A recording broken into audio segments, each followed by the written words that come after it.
Okay.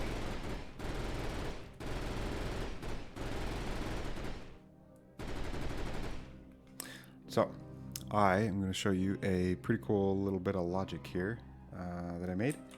It is a defensive wall power switch.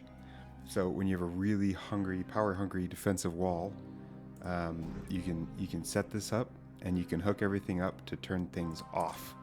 So, for example, I have these force projectors, and the overdrive projector, all hooked up to this logic, and they're all off right now. So I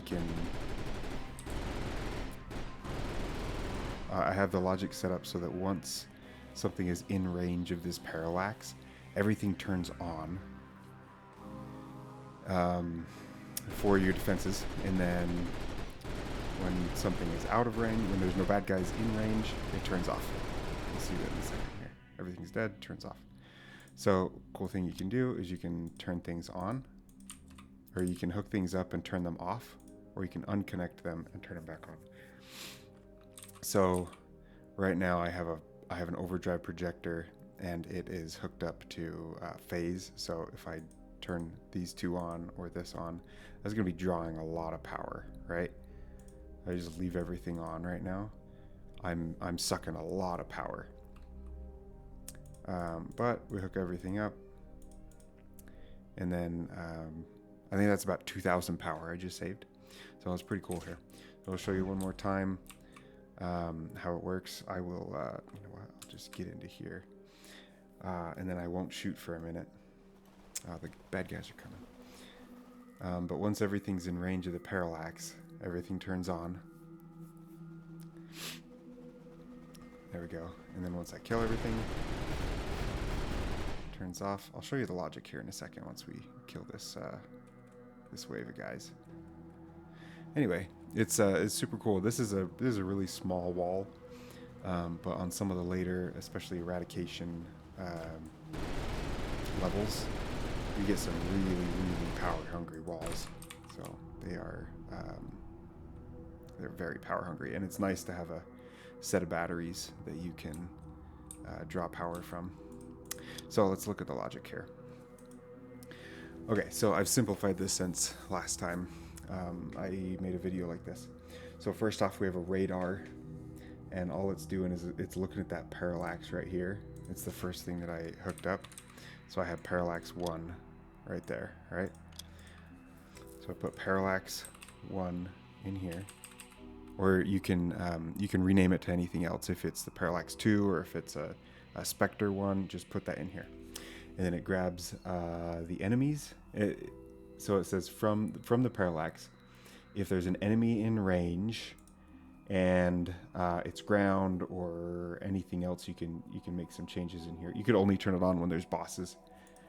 That's just the logic here. You order it by order 1. I can't quite remember what the order does. You can flip it backwards. There's a certain order at which it grabs all the people. You can sort it by distance, health, armor, shield. If you're actually using it to shoot stuff, I don't care about any of that. All I care about right now is there an enemy in range? And then I set a defcon. So that's a defensive condition. So if it's anything other than null, it's 1. So it'll turn everything on. So defcon goes down here where we're setting the enabled of all of my blocks to on. Turn them on, turn them off. So yeah, we grab if there's any enemies, and then we grab the current block. So link number here and blocks is the it's all these things that this logic processor is connected to. These 8 things here are all the blocks. They're in an array. They're in a list. So you grab your list of blocks and you grab your current one, and then you just turn it on. Right here, defcon. If this is true, if there's an enemy in range, you just turn it on, and then you just cycle through the blocks. That's what this operation and the last operation do. You just go to the next set, your next block in your list of blocks here. Modulus operator just restarts at the beginning of your list. So yeah, it's pretty simple. It's just five little commands here, but it works pretty fantastic, if I do say so myself. One thing you can do is you can grab your hyper processor in the late game, make a really big area. If you have a gigantic wall and you're overdriving tons of mend projectors and shields, a couple overdrives, it's going to be pretty power hungry. So yeah, I hope that saves you some power. And until next time.